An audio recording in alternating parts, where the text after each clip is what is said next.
mess we're about to get into right now. Hello and welcome to a brand new episode of Black on Black Cinema. I'm your host Jay. I'm here with Terrence. What's up? Micah. Hey. And Rob. Hey.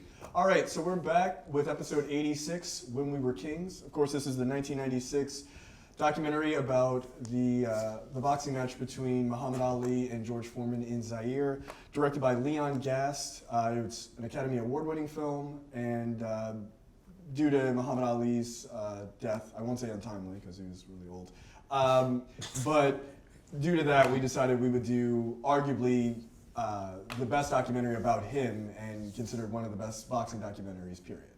So we don't have any 5-star reviews. We will talk about those next week. But I wanted to get everybody's impressions of the film. Terrence? Let's start with me. It's good. Like, it's a documentary. I really can't criticize it. It did what it was supposed to do. It's a very entertaining, very good documentary. There really isn't much to say about it. Your score? Do you have one? 4 out of 5, 5 out of 5. Okay. Honestly, there really isn't much to say. Okay. For me, one thing I like about the movie, and for me it's a 5. The thing I like about the movie is it does a good job of mixing sort of the musical elements of it, of that whole scene, and we'll talk about that in depth. But it does a good job of that. It also does a good job of showing Ali as a political figure, which I thought was kind of interesting in a lot of his political opinions. And I don't think it does a very good job at showing Foreman as a person at all. And the reason why I still give it a 5 is because I don't care. Like, I just don't care. Look, George Foreman has had plenty of success with those damn grills. He's fine, okay? He's gonna be okay with those Hulk Hogan grills, and we'll talk about that too. But that is the only, if I had to say there's a downside, is it's a Muhammad Ali documentary. It's not a documentary about the fight itself. So, I mean, it is and it isn't. So, but I still give it a 5 just because I think it's so well done in so many ways, and it just does such a great job. So yeah, you took the words right out of my mouth. The thing with this movie, this documentary, and most documentaries that I see, they generally have an agenda. Oh, like, yeah. like there are a few documentaries that are just specifically documentaries. Right. And Like this Planet Earth. Right.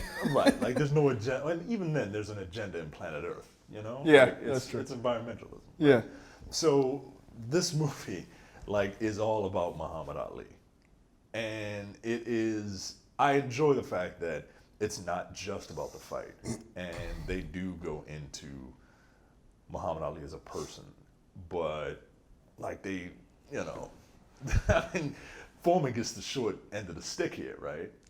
It's not a documentary about this fight. It just isn't. It really isn't. I mean, it was an entertaining documentary. It's entertaining to watch Ali be Ali. Right. Not, the Fresh Prince of Bel-Air trying to be Ali. Right. You know what I mean? Because Ali is so larger than life.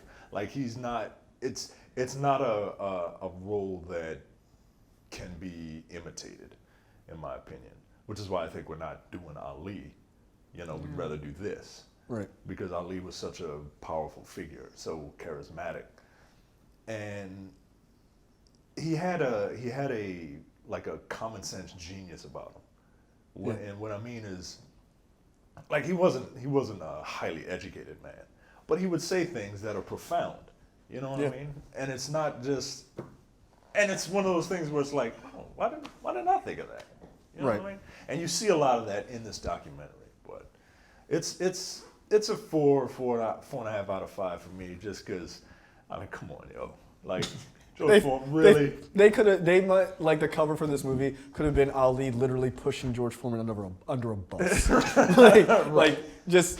It really could have been. But again, it could have been called. It could have been called Ali Umaye. Yeah, that's basically. Kill him. Yeah. Only problem I have with this movie is that if you guys went on YouTube to look it up, I'm sorry, you found a whole bunch of Hotep nonsense. That's And unfortunate. this movie's nowhere near Egypt, so See, you can't. Just don't use the internet. Use YouTube to watch this video, but don't do it for anything else. Yeah, but 5 out of 5, and I don't have an issue with Foreman because they even said that Foreman became a real person after this fight. Yeah. Like, he showed up black as hell with his big ass dog, you know, and his freaking entourage acting like, I don't care. I didn't. Yeah, sure, it has an agenda, but was there really much to show about George Foreman other than that he could box? I mean, here's the thing. I don't even know. Like, I can't even say that. I can't, like, from the perspective of the movie, no. George Foreman is not a person. Like, honestly, he's the villain. Like, he is just like this looming villain. Like, he's like Drago. Well, think about what you saw of him. Think about what you Rocky. saw of him and the George Foreman you know now and what little we saw of him there. I was just like, that doesn't seem like the dude that I know. So the fact that they said that he went into a deep depression and came out the other side better makes sense to me. It makes a lot of sense, yeah. I mean, not completely better because he named all his kids George, but good enough. Including his daughter. Oh my God. But I really liked the movie. Yeah, it had a clear agenda. You don't get a lot of agendaless things except by accident usually. Like, Right. I don't know if anyone's seen the 9/11 documentary. It's just called that. Yeah. Where these guys were just filming, so they would just decide to follow a particular firefighter as he started out, like through the training program and going up, and nothing was happening, and boom, 9/11 fell on them, and it's like the only footage from inside of the towers. Right. So, yeah, I mean, Like, in that regard, it's completely by accident. Yeah, like that's when you get no agenda. When you go out to tell a story, you're going out to tell a story. Right. Unless you're George Burns, unless you're Ken Burns, Right. you're not gonna come out the other side. And that documentary would have been 9 days long. And it would have been amazing. And I would have been watched super long. all of it. Yeah, exactly. Like, I'll watch it. But I really liked it a lot. I really enjoyed it.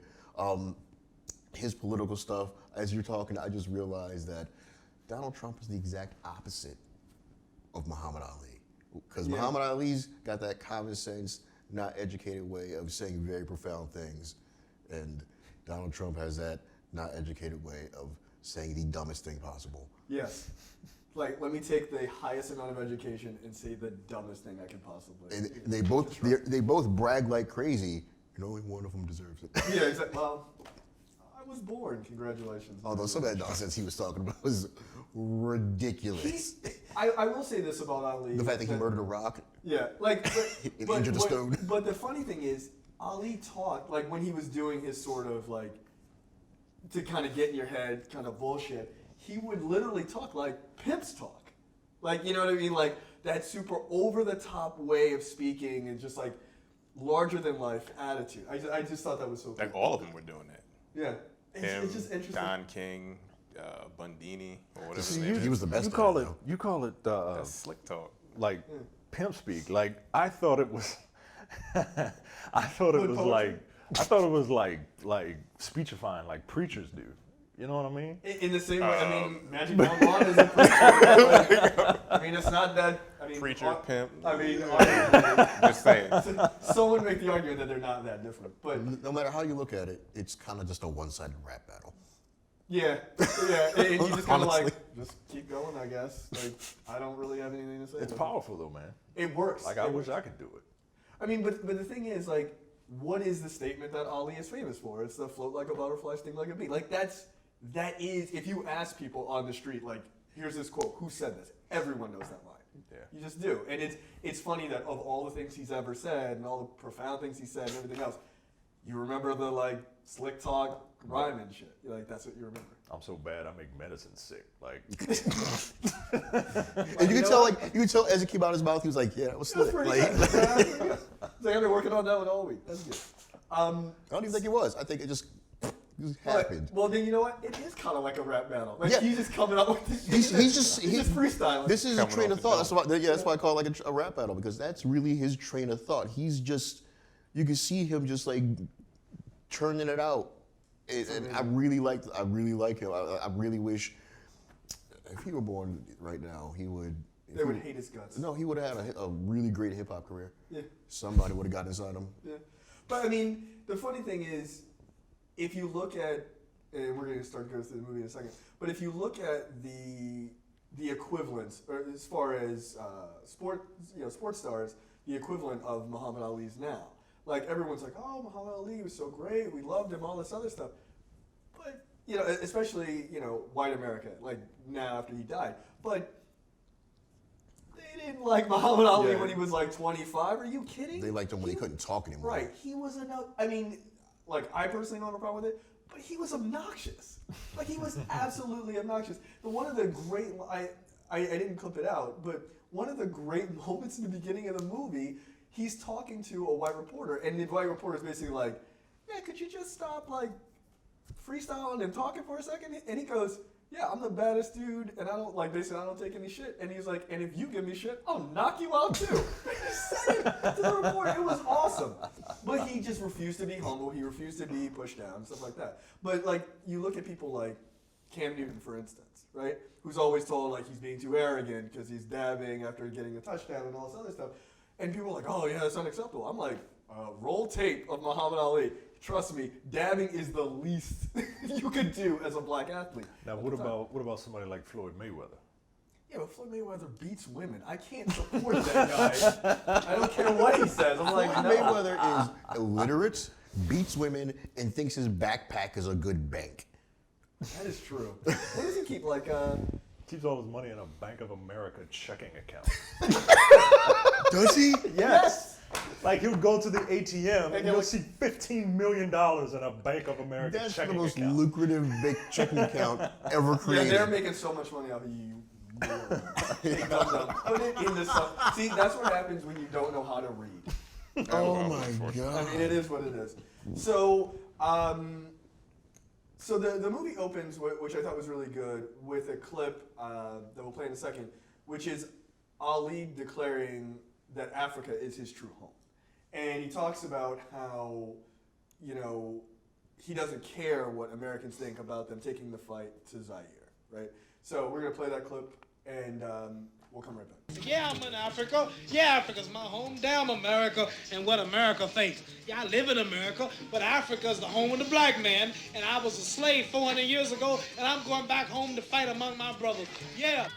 For these two African Americans to come home was a great significance because of Hollywood and TV. A lot of us have been taught to hate Africa.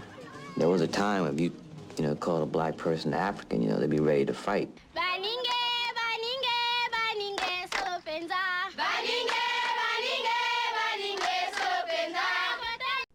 So I like that moment. I like that clip for a lot of reasons, because here Ali is born and bred in the United States. He, is a former champion at the time. He's not the champion then during this fight, but he still sees Africa as his home. Now, at this point, he's obviously Muhammad Ali. He's part of the Nation of Islam. He's made his full conversion. He's even spent some time in jail. Isn't that where you go to get converted? Yes. What to the Yeah. Yes. I mean, look, if I went to jail, guess what? I'm gonna be a Muslim. You know why? Because I don't want to get raped.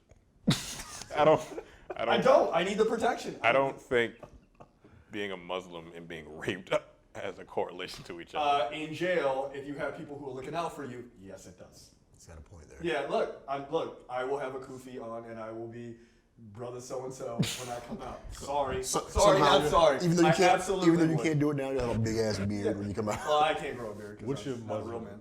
Muslim name?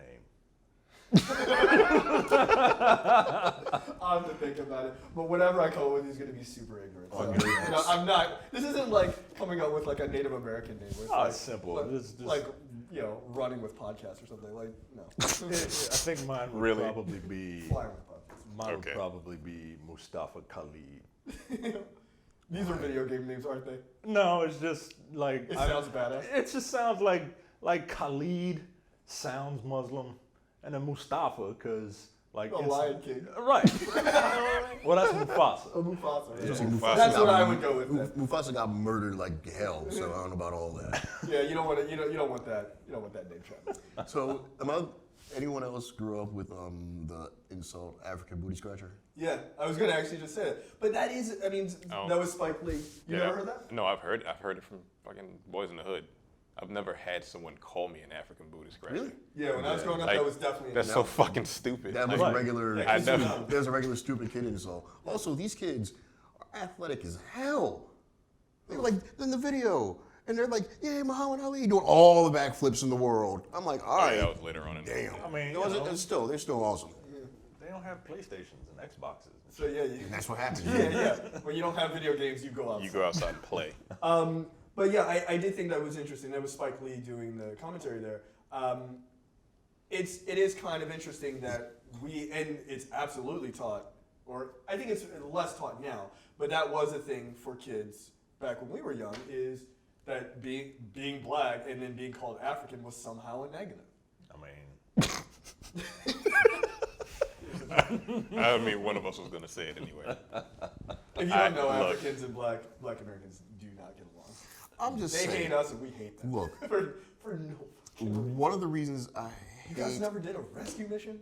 Stuck over here, man. One of the reasons One of the reasons I hate Morgan State was, look, apparently according to the ancestry, I'm part Nigerian, but Nigerians are crazy people, and they are like. They're gonna come for you on this video. They're like, They're gonna come for you. That's, you know what? That's fine, because I have friends of mine that are straight up Nigerian, and they say to me, "Yes, we're crazy," and I'm like, "All right, you know you are," but man, some of those teachers, and they're like 2/3 of the staff in that school. You know what I'm talking about. yeah.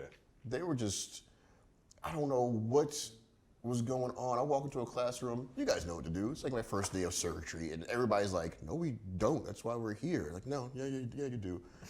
Like, why are we forced to sit in an hour in a class figuring out what the assignment is? Makes absolutely no sense. Or draws a box on the wall, and then draws a trillion little circles, and then labels each and every single one of them hydrogen. And I'm like, this is not happening. This is the Were ridiculous. they Nigerian teachers? Yes. Every single teacher that drove me crazy was Nigerian. Maybe If you because were they were smart if you were and- Nigerian, you would know what to do. Shut up. Maybe that's just what they answered. They know their circuitry. Yeah. Okay, so the movie starts to move forward. You know, they have the scene with Ali, and then it starts to move forward with just kind of the back and forth footage between Ali's beginnings as a boxer and issues in Zaire, right? Which I thought was interesting. Can I add an addendum real quick? Yeah. Just so all the people that are going to come for me because I said that shit also know that you have some of those beautiful women in the world. Like, That's not going to help you. I don't Yeah. care. They've already stopped Stop listening. Yeah. backtracking. But they are. Own The it. women aren't going to come and kill you. The dudes are. No, the women are going to come kill me. The dudes aren't going to care. It's the women that you got to watch out for. Yeah, okay, we'll see about that, buddy. I don't know him. So I thought it was really good because the whole issues with Zaire's history and Mobutu and stuff like that, which we'll get to later on, is a really interesting back and forth between this, like, having all of these black superstars come over and this country that has been absolutely ravaged by war and things like that. And it was just like a really interesting back and forth. And also Ali's beginnings as this, like, amazing, and I won't say arrogant because, I mean, he was arrogant, but I'm okay with it because he was arrogant and he backed it up, which is the most important thing about being arrogant. At least have something to back it up. You going to get that whooping. Yeah, and look, at 19 years old, he was talking shit and kicking ass. So it's like, this guy's kind of a dick, but he didn't knock your ass out. So It's kind of funny watching those videos when he's like super young and just running off at the mouth. yeah, but And look, backing all of it up. but the thing is, like, if you run off at the mouth and then you get knocked out in the first round, you need to shut up. Like, You can't say shit. You can't say shit Can't after say that. goddamn. You're like, you know what? I'm going to go ahead and take a different approach because this ain't working out You know for me. what? Maybe I'll do a more humble. I'll backtrack a little bit. Be like Foreman. Say Yeah. very little words. Very little words. And so the movie introduces George Foreman and his history, which is just, I'm George Foreman. I'm a giant punching robot that doesn't say anything. And this is the start of the sort of Ali is raised to this level. George Foreman is like kind of pushed down. Like that one scene where he's like, "This is Foreman," and Ali's stomping on him. Yeah, I mean, but the entire movie is kind of like how amazing and political Ali is, and how George Foreman is literally just a robot. Like, he is just like, every time they talk about Foreman, it's only in the essence of boxing. Do you think that the movie is doing well? I think it's doing it consciously, but do you think it's doing it consciously on a different level? Like Ali was kind of Hotel, right? Not kind of. Ali was Hotel, right? And Yeah, I can see that. George Foreman doesn't represent that. He represents African American. Mm-hmm. That's a good point. Like part of me, I don't know if I'm reading too much into it. I don't know if, because this movie was done in '96, I don't even know if, like in '96, I think all of us were a little Hotel, right? Yeah. Like I had an African medallion with the 3 colors on it. And I shit. didn't. Like, Yeah, but that I was had it, but that was before they decided to latch on to Egypt. Like this, like I mean, I see your point. You're very right. Like he was African American, and they made a point of the African people saying that they like Ali because he was rejecting a bunch of the American ideals of war. Right. So yeah, like I can't say Hotep because Hotep is stupid. Hotep is ridiculous. Hotep doesn't make any sense because it's like, oh, it's all Egypt. The problem is it takes massive logical leaps, and that's the problem. It's like that's what, like we all have those moments where we go, yeah, like a little bit of conspiracy things and stuff like that, and it's kind of understandable. And then you go, all right, I gotta ease back before I go completely off the cliff. Where they just go completely Before off the cliff. cauliflower steal my body from all the black blood cells that I naturally have. Right, exactly, and that's the God, that guy's so stupid.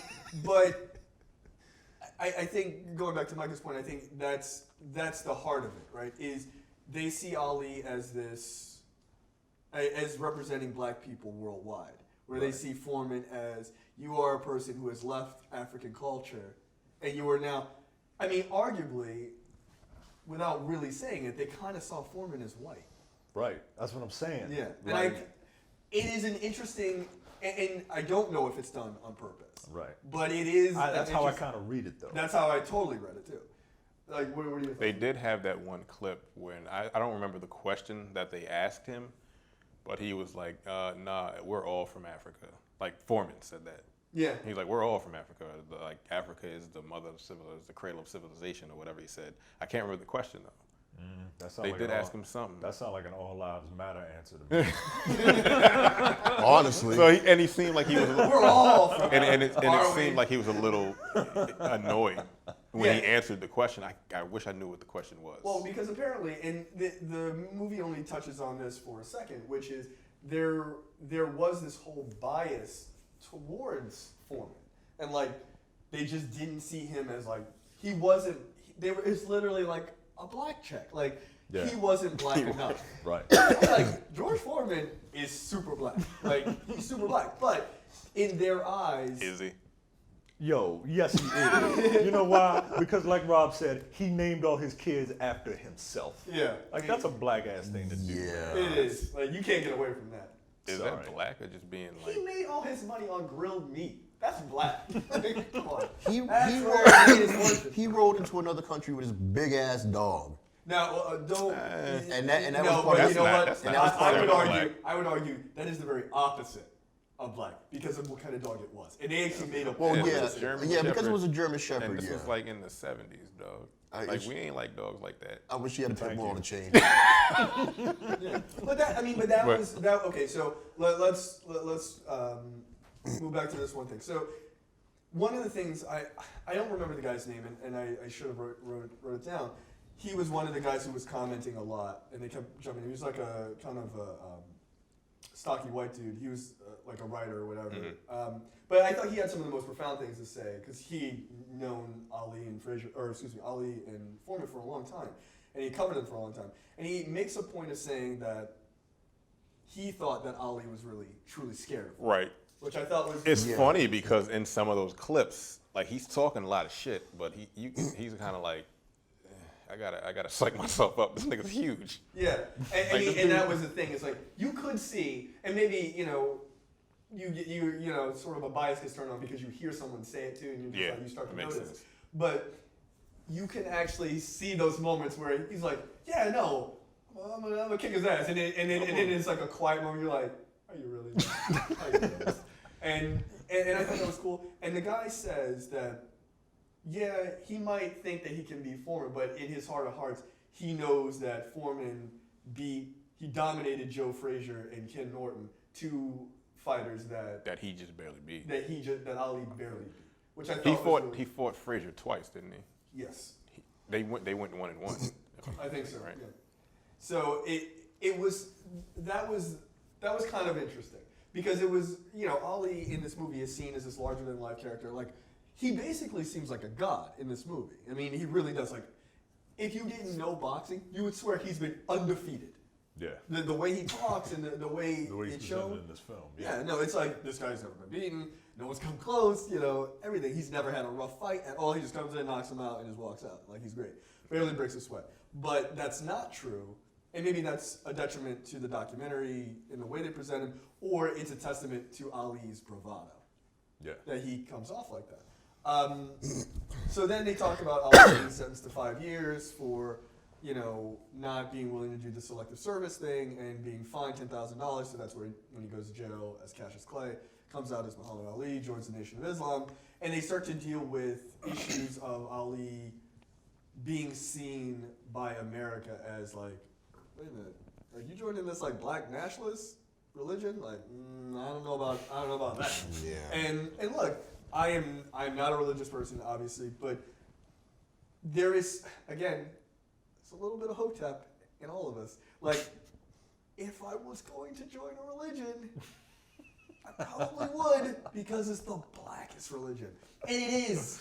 If you're gonna, like, not just Islam, but the Nation of Islam. Like, there's Islam, and then there's the Nation of Islam. Like, they ain't the same. Like, They're no, just not. the Nation of Islam is the black wing of Islam. Yeah, the black, Like, it ain't a very bunch of militant wing. Yeah.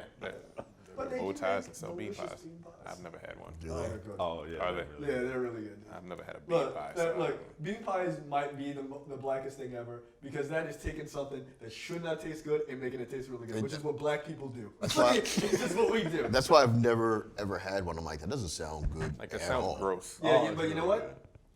good. I remember a time where I would get them on Northern Parkway and Wabash, right? Because they would be Black they would be Avenue standing and there. Black Street. Because they would be standing there. They sell them outside of my house now. And I'm like, Like the Black strip- Avenue and Black on, Street. on my road. and they sell bean pies and they sell afros, at the afro, their paper. Or no, it's not the Afro. It's not the afro, but I'm like, it's wigs? it's their nation paper. And I'm like, yeah, let me get a bean pie. It was like, yeah, you want one of these too, brother?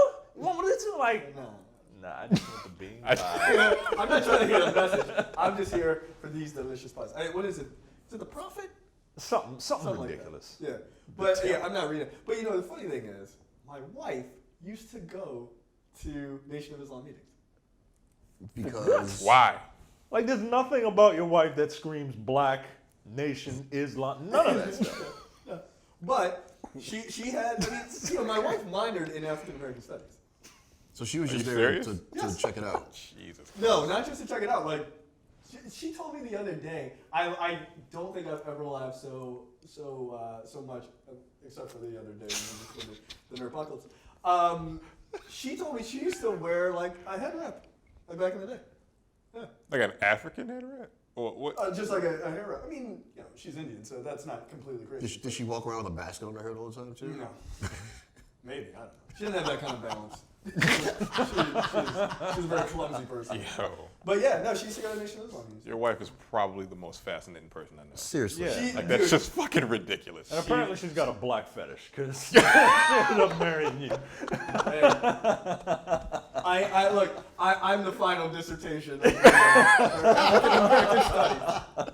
She's you guys are gonna go out one day. Where are we going? All of a sudden, she just walks you out on stage and just presenting. And I've been married to him for 35 years in this. Here's how that worked out. But yeah, when she told me that, I was like, What? yeah. She was, it's bizarre, yeah. My wife, half white, half Indian, going to Nation of Islam meetings, and then sometimes being a competitive snowboard champion. Okay, I guess. What? I don't know. None of that shit makes sense, man. Yeah, none of it does. Like, It does not add up. it's like putting like Kool-Aid with cereal. Like none of these things go together. Like none of them go together. It's a lot of sugar. So then they talk about how Don King made the fight happen, which is he got Ali and Foreman to separately sign contracts for $5 million. They would both get paid $5 million apiece, which, you know, in 1974 is a lot of money.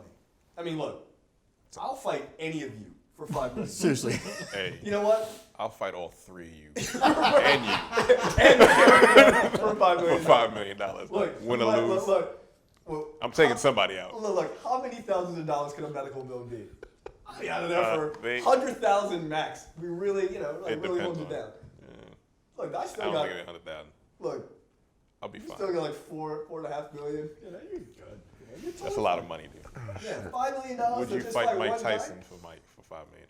Would I fight Mike Tyson now for $5 million? No, when he was like 86 Tyson. Fuck, no, that's not enough money. Really? No. I don't wanna The die. the Look, reconstruction guess what? of my face Guess- is going to be $3.7 million. Guess what?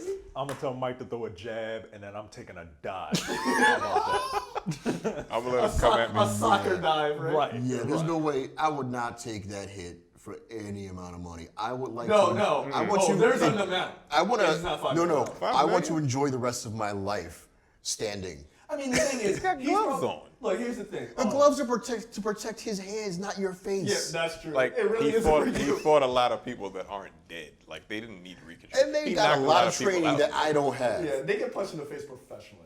I could I take feel, it. I feel like I'll take a punch. by Look, Mike Tyson. touch gloves, come out fighting. you got me. You got me. Where's Blew out my $5 shoulder. million? For $5 million, I would let him punch me. I'd let him punch me once in the face for $5 million, as hard as he could for $5 million. Oh no, just once. Uppercut. as No, hard as he could. You going to jail now? Nah, man, absolutely not. Hey, you've been No, watching take your head off. You've been watching Preacher, right? No. Oh, because I was gonna say you're gonna look like Arseface Yeah, after like- that one punch to your I'll take a face. punch. Gut punch. I'll take a punch. No, that's how Houdini died. Yeah. I feel like he could probably. destroy Houdini has my birthday, all so of I feel whatever like I got going on here. Houdini has take my a birthday. That's an omen right there. Michael B. Jordan took a punch from Sylvester Stallone when doing Creed because it was like, look, all right, look, you gotta take a punch. And there's video of it. And, Yeah. and Michael B. Jordan got knocked the fuck out. Yeah. I don't think it was Sylvester Stallone that. No, it Yeah, wasn't. It was a professional. It was a fighter. professional fighter. boxer. Yeah, it was And the he's like- the boxer that he was fighting in Right. the movie. At the end, right? Sylvester Stallone was like, yeah, you gotta do you it. gotta take a punch. And, he but took it you know and he what? knocked his ass the fuck out. Right, he knocked him out, but he woke up again. Right. So yeah, exactly. I would take. I would one do punch. Yeah. $5 million. Yeah. Yeah, one punch. That's fine. That's all Like- it's gonna take for him to knock you the fuck out. That's fair. That's true. It's Mike Tyson. And If for the you're re- not and for the sure. rest, I for feel the rest like I of would last less time fighting Mike Tyson in real life than I do when I make it to the Mike Tyson round in Punch Out, which is about 12 seconds. that's funny. When he blinks, it's Yeah, a it was wrap. like Michael B. Jordan took that hit. Yeah, he got back up. The rest of his life, though, he's gonna be looking at a book like, I could have swore I read this. You don't Yeah, remember exactly. a damn There- thing. There is just 30 minutes of his life gone, just memory gone. But He you didn't know need what? it. $5 million, you can buy memories. You can buy friends. Yeah, that's fine. You buy memories. So, right, you can be like, tell me what I was thinking. Like, I don't know, just make it up. So Don King gets both fighters to sign out for $5 million apiece, even though Don King does not have the $10 million, which I thought was, I was like, that's the most Don King thing I've ever heard. Wow. It's like, yeah, sign up. I got it. I got the money. Do you? No, not really. get this So- country to foot the bill. Yeah, is what they and did. that's exactly what he does. Is he basically takes it to Zaire, and he's like, And technically, they didn't have the money. They- So they were like, they floated the entire fight on credit. So we have a Right. clip that talks about how Zaire came to take on the fight for the $10 million. Was willing to put $10 million of his country's own very scarce, hard-earned currency on the line, not for any short-term economic reason, but because he felt that the fight would be good in terms of promoting Zaire and also in terms of promoting himself. And as Ali said at the time, countries go to war to get their names on the map, and wars cost a lot more than $10 million. Yeah, so war, countries go to war to get on the map. I mean, that's true. Yeah. I mean, it's very true. And not necessarily for that reason, but that is, I mean, how many Americans now even know where Zaire is? Right. Or I don't. what's It's an what's African, the right? what's the flag of Zaire look like? I can tell you know why, because I did a report on Zaire in school. That's the only reason why I know. There's a movie out about Zaire right now. Tarzan. Because it used to be the Congo. Do they even? Well, they don't even call it Zaire then, do they? No, because it's set in the past. It's still the Congo. It's like what, 18 something, right? It's just after the Civil War. Ugh. I'm not seeing that movie. Ever. So yeah, it's interesting that the president of Zaire, who is a dictator, who we'll talk about in a minute, is willing to basically throw away. And if you don't know the history of Zaire, which, spoiler alert, no one does. Not in America, nobody knows, because we don't care. But he basically, when he came to power, like most dictators, he just amassed a lot of wealth by screwing over everyone else in the country. So he took all of their money and was like, let's put on a boxing match. Like, but we can't eat. And America doesn't run. Like, yeah, but boxing. But that boxing though. Like, but it's really good. Like, Ali. I'm really hungry. Like, if I could have a piece of bread, shut up and watch the fight. I need to know. I need to look up more information about that stadium because there was some things said that. Oh, we have that clip. We'll play that. Well, okay. Yeah, but yeah, and we'll get there. It's sad and truly fascinating in a lot of ways. So Ali arrives to Zaire to like a ton of fanfare, and everyone's like, "Oh, Ali's shit! Oh my God, it's so great!" Which is kind of cool, right? But again, like this documentary always does, George Foreman shows up and they're like, "Wah wah wah," like no one cares. Ali had like hundreds, like probably thousands of people at his arrival at the airport. George Foreman had like 9 dudes. Like, I thought, and like 8 of them were like, I thought you were wrong. Like they were sad and beat. Oh, I missed it. Yeah, like I'm supposed to be here an hour earlier. But one of the big parts of that scene is when Foreman shows up. Foreman has his dog, which is a German Shepherd. And the Belgians use German Shepherds, much like white people use German Shepherds in America, to attack Africans during their war with Belgians and things like that. And so the citizens of Zaire were like, not buying. And again, seeing him as white. Right. And not seeing, and here's Ali, like a man of the people, he shows up and here's this big guy, bigger than all of them, with a giant dog that's representative of the oppression and everything that they dealt with. Maybe one of the greatest, you probably shouldn't have done that move of all time. But did he even realize? No, of course not. He's just like, I got a big ass dog because I'm a big ass dude. Yeah, like, I'm not supposed to have a pug? I'm like 900 feet tall. How tall is he? What is he, like 6'4"? He's got to be like 6'5" or something. 6'4". Because Ali is like 6'3", 6'4", right? Yeah. Well, and they stood actually They relatively were close. pretty. They were like the same height. He was just bigger. He's just wide. wide, dude. He's a And massive apparently, dude. But I mean, and it's interesting because the whole German Shepherd and the whole dog thing is still a very real thing to black people even today. Yeah. It absolutely especially is. this Oh, it's not limited to German Shepherds. Well, not for you. Yeah. you just all don't like dogs. All dogs. dogs can just drop dead. Like all of them. But it's interesting because when I walk my dog, which is not a German Shepherd, which is a Boston Terrier, the least scary dog of all time, I know black women are not a fan of dogs. Like, black people, generally not a fan. Black women, even higher, they're just like, no. I'm like, he's 25, 30 pounds. What is he going to leap and grab you and drag you to the ground? Yeah. But All it is a these thing. Stupid ass dog owners say the same fucking thing. Oh, he's not gonna do anything. Just stand still. He's not Let him gonna bite do you. anything. He'll Get out let of you here. go. Yeah, get out of here. He'll let you go. Yeah, right, he'll let you go eventually. He'll get done. Like a eating. crocodile. He'll do a death roll. I'm now seeing your dog grab his ankle and start rolling. It's so, like, I couldn't imagine. He's got my wrists because he's 30 pounds. Yeah. But it is kind of interesting that that is one of those sort of traumas, I think, in black history that I don't know that it will never go away. Obviously, it is going away because there are plenty of black people who own dogs, pit bulls. But it is kind of interesting that even still, people who didn't grow up in the civil rights movement, people who didn't ever experience that, still have that thing. Or even not, as a dog owner, not a big fan of German Shepherds. I'm just not. Yeah, I'm just not. I don't see when I see a German Shepherd, honestly, all I think is cops. Again, so right in line with that whole like, not a fan of it. I don't even think I Cops, think anything. dog cops, cops on bikes, cops on horses. Look, green eggs and ham in a house. I don't care. I don't care. Although I do kind of like cops on segways because it's funny.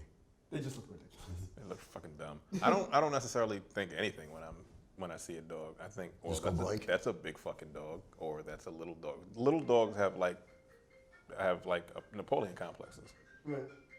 so they They seem do. to be the worst. Yeah, they can be. They can Like be. I had a friend that had a poodle. Like little dogs are assholes. They are. Obnoxious. I just want to. Like I had a friend that had shut like a up. black poodle, and that thing was the most vicious fucking son of a bitch you'll ever meet. I'm like, Well, what the they're overbred too because they're cute and no one. This They just motherfucker like cute, yeah, who bearing cares? his It's goddamn. great. I wanted to kick the shit out that fucking dog, dude. Every time I went over to it, I'm like, yo, why is your dog so fuck? I didn't do anything to it. I almost kicked the hell out of that dog one day. It eventually it warmed up to me, but it was a tough. It was a long. It was long a train tough road. She pissed me off. It ain't worth it. All I gotta I'm not gonna make friends with that dog. all I gotta say is pugs are not cute. Sure they are. No. They're like they're the Volkswagen Beetles of No. dogs. They're so ugly. They're adorable. Yeah, they're ugly. Pugs are the ones that took the $5 million to get punched in the face by Mike Tyson at birth every single time. Look, that's what would happen if you took the $5 million. Yeah, you're right. You will look like a pug for the rest of your life. Eyes Is it bugging worth it? out. Again, you can pay for a date. I mean, you can pay for reconstructive surgery, plastic surgery. Yeah. You just walk around with an Instagram filter on your face, like a regular person. You walk around with a cardboard, with a paper cutout of Hugh Jackman, like Wolverine, like Deadpool. Stapled to your face. How do I look? Do I look good? So yeah, I thought the German Shepherd thing was a pretty interesting bit, or not bit, but a pretty interesting information because it is still true today. I think that dog, that specific dog, we still have a lot of issues with, and it makes sense. It absolutely makes sense. And again, as a dog owner, I'm still not a fan of those dogs. And- That's interesting. yeah. So then one of the other big parts of this movie. So there's the fight and the lopsided Ali Foreman coverage, but there's also the musical part of the movie, Yeah. which I think is so damn good.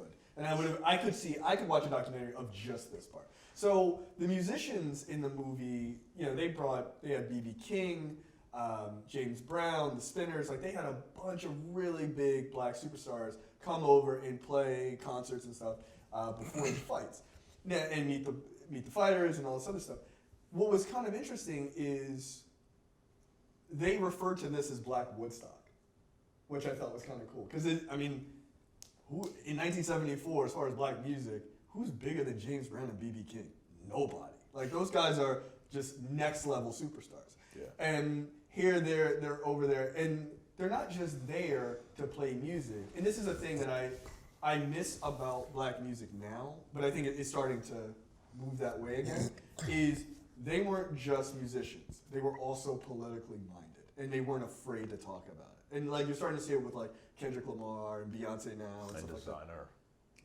Shut up. Kendrick Lamar and Beyonce, and that panda guy. Oh my God. So it was kind of cool to watch the musical talent kind of gravitate towards this. And look, what is a better show than those guys and then watching a heavyweight fight between Muhammad Ali and George Foreman? Like, that's a good time.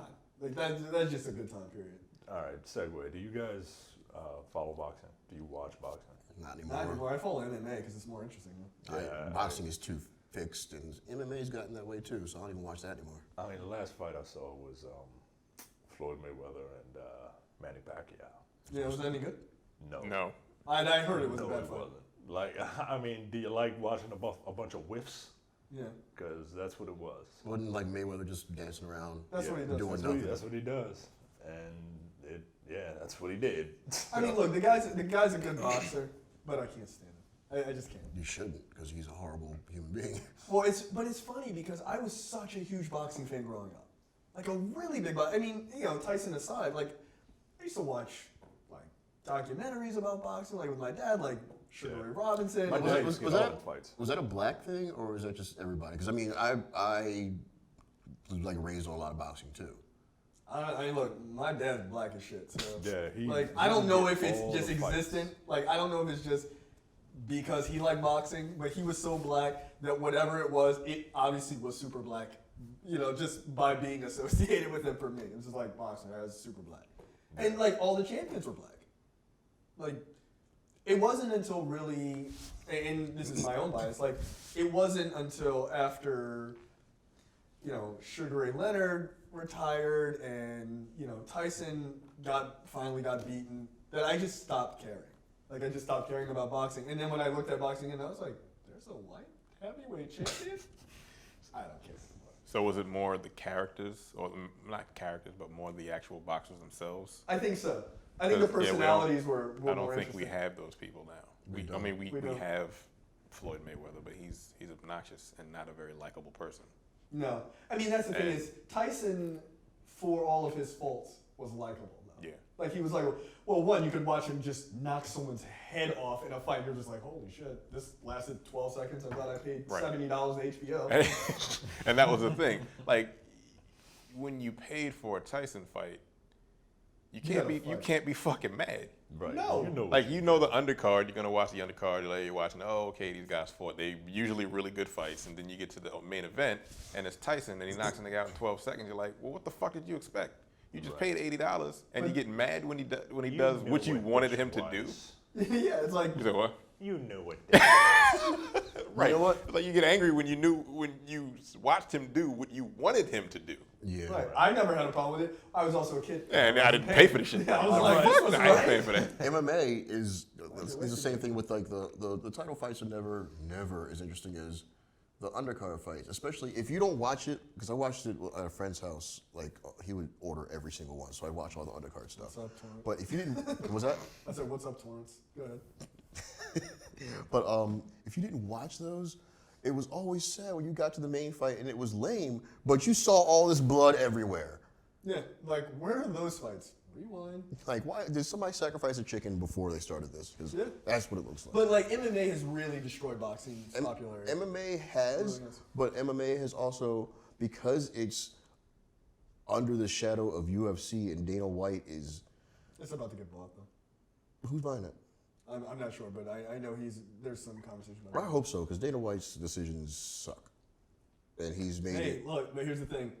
He has made that, I mean, he's brought that from being basically legal bar fights into actually, like, bringing in real athletes. Like, I will say that. Okay, bring in real athletes. Oh, he's a and dick. let them beat the shit out of each other properly. Yeah. So- Oh, no, Dana White's an asshole. Like, he is. But, I mean, he's a shrewd businessman. I mean, Dana White is not as... Is he really that different than Don King? Like, is he really? See, there's Maybe even slightly better, but, you know... there are certain people that got famous for one thing and like are just really great business. Like Puffy could shut the fuck up forever, never speak again.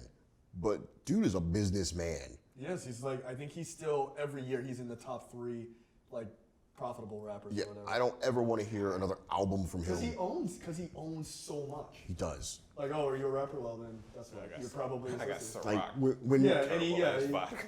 I'm sorry, like he's like, oh, yeah. my- You called him Puffy. Is he still don't- Ciroc Obama? Is that still his name? what? Yeah, he went by Ciroc Obama. What? No, I'm kidding. How did we It's get so- to Puffy? How did we? I've always called him Puffy. I never went to that P. Diddy nonsense. I'm like, that's his girlfriend's nickname for him. Shut up.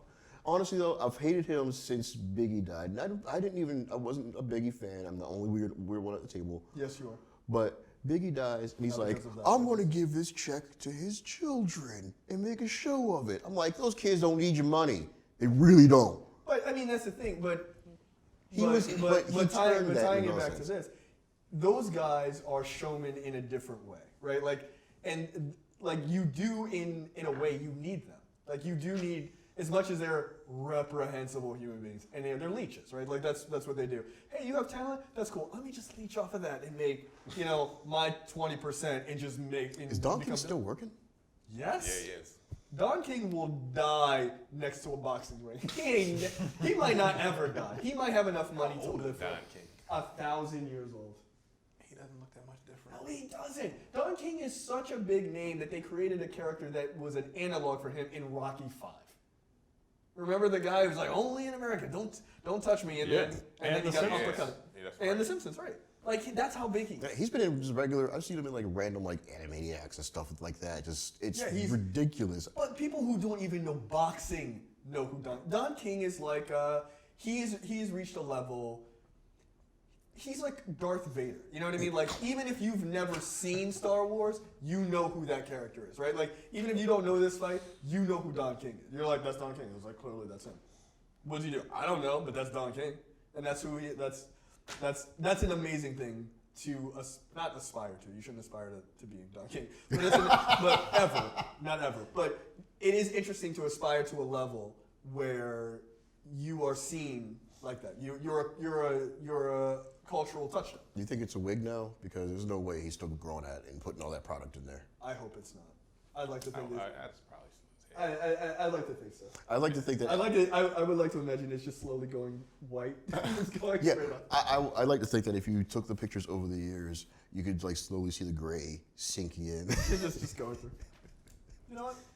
That might have to be a thing. I might have to just go through like images of Don King over the years. So one of the things I thought was really funny is the guy who was basically handling all the music talent. They get a call as the plane of the musicians is flying over to Zaire, which was really funny because you couldn't get a damn bit of sleep on that plane. Like you got James Brown and B.B. King, they're like singing and dancing. I'm like, dude, I'm trying to sleep. This flight All the is drugs. like 4,000 hours long. All the drugs would have been done on that plane.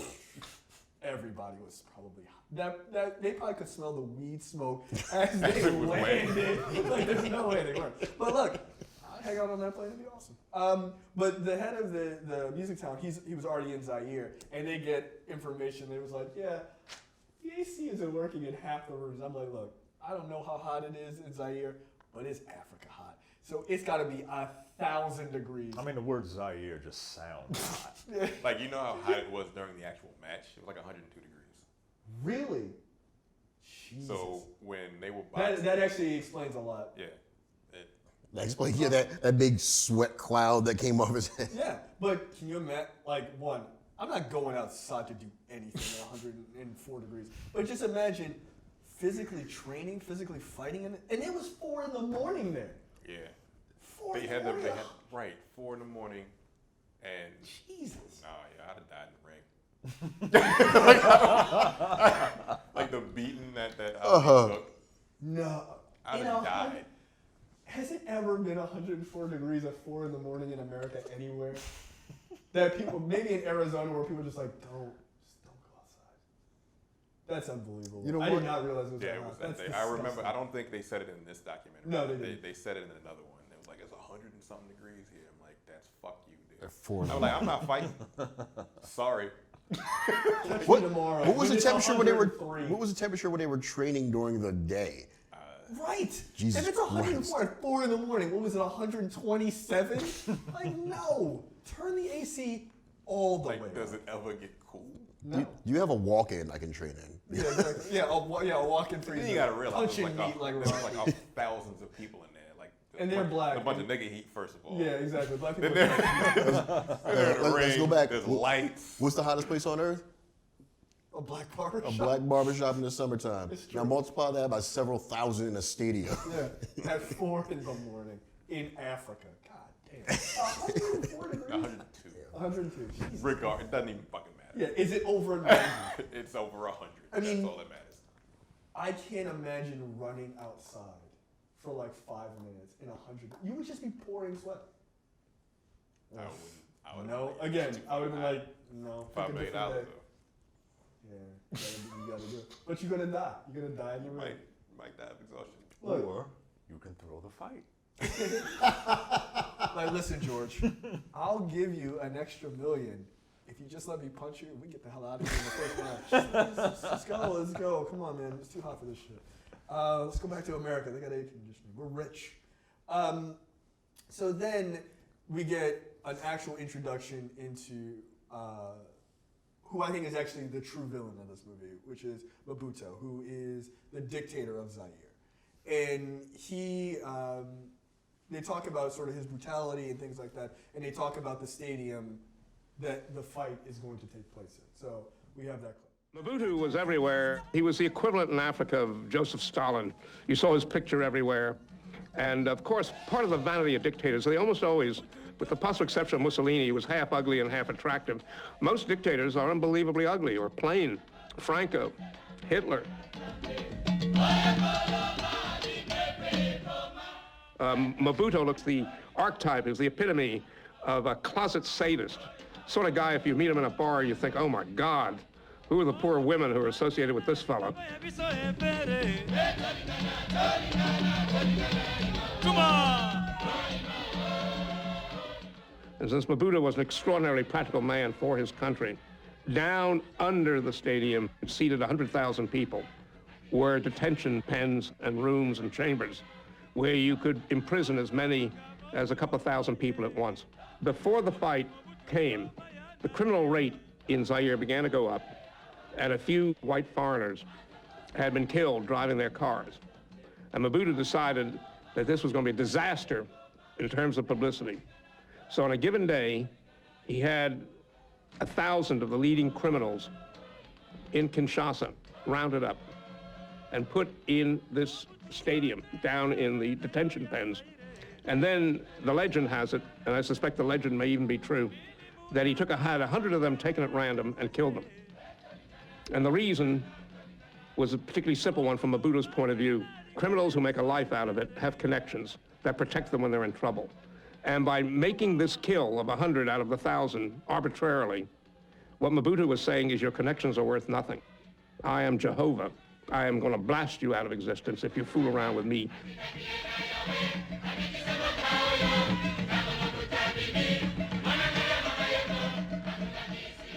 And he made his point. Kinshasa was one of the safest cities, not only in all of Africa, but probably in all of the world, while the foreign press was there for the fight.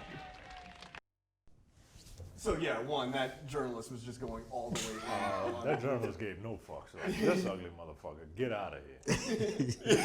I was like, this seems unnecessarily harsh. It was like, with the exception of Mussolini, who was kind of half good looking and half ugly. Like, this nigga was ugly. I was like, all right. God damn, dude. Shit was funny. But I mean, it was kind of funny.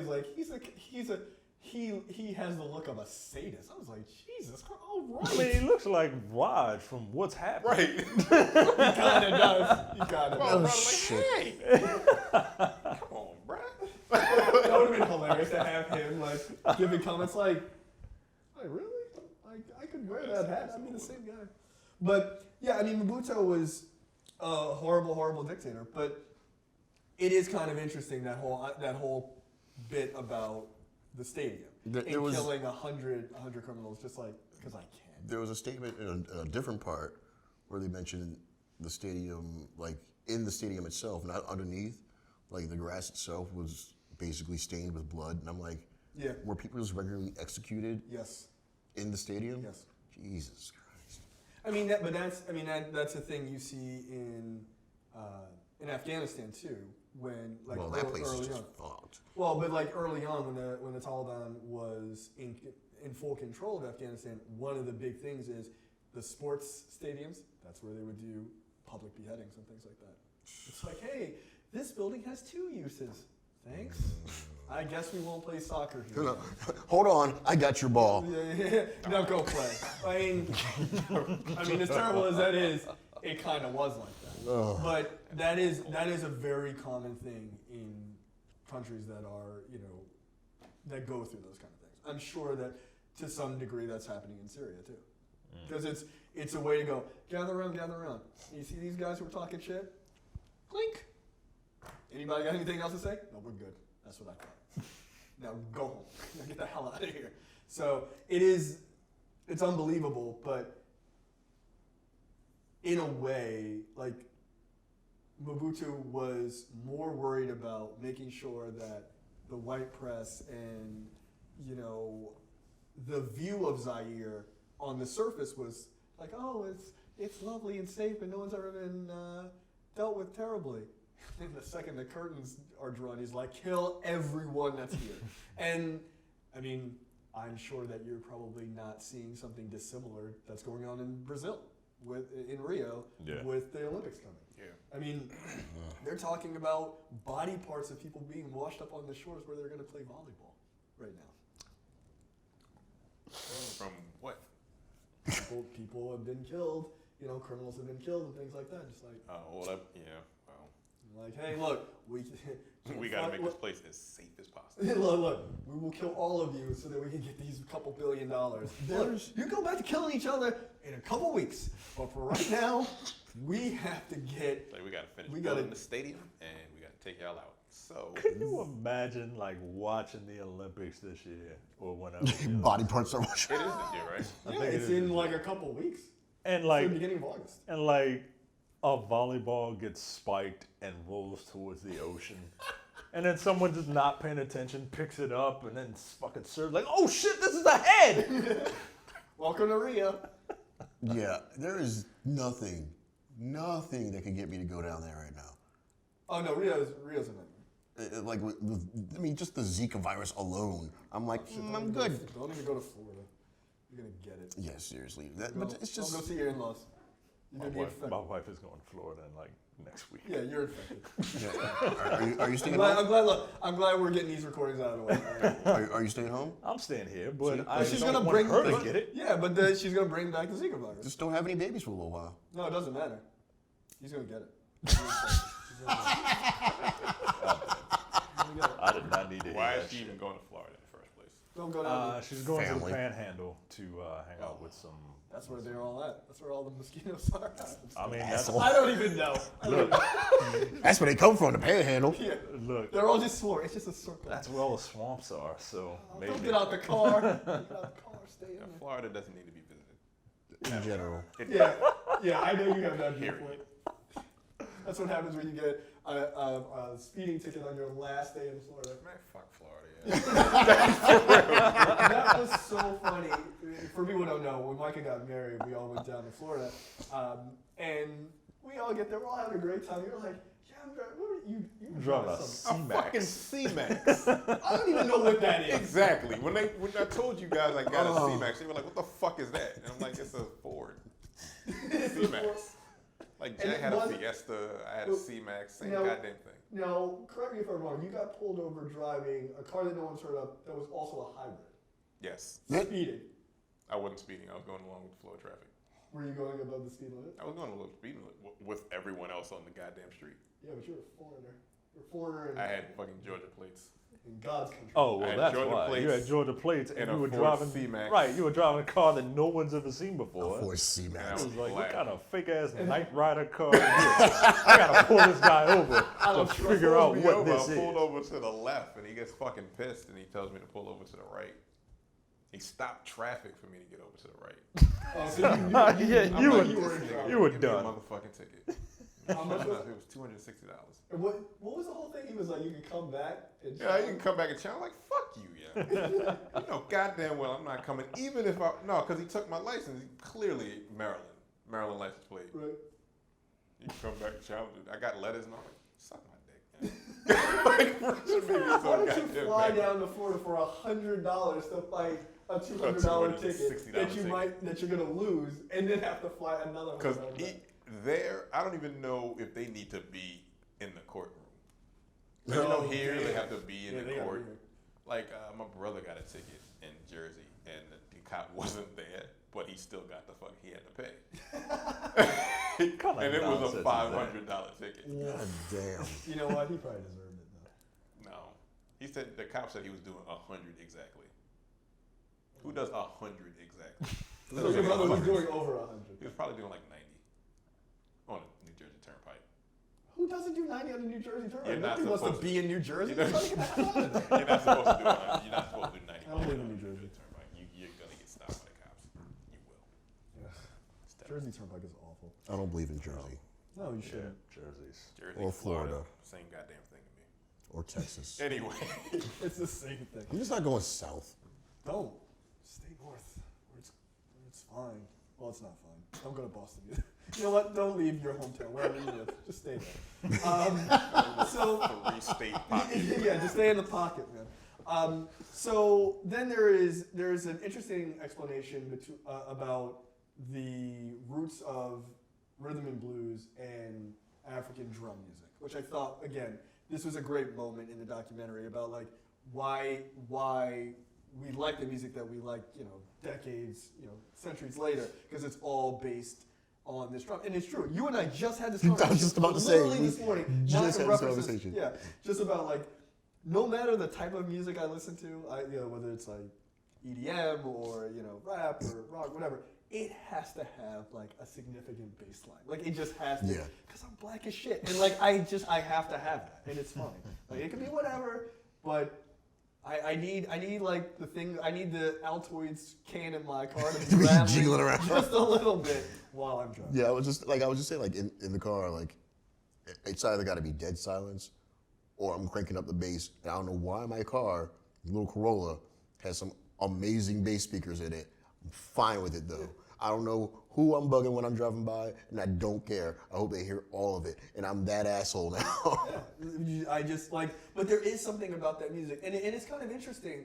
Like my wife and I have talked about that before. Like music that you hear that like a style of music that you hear, just for some reason becomes very familiar to you, even if you don't know the language or something. Like there is like a lot of Brazilian music and things like that, which is African influence. Like I like, and I don't speak Portuguese.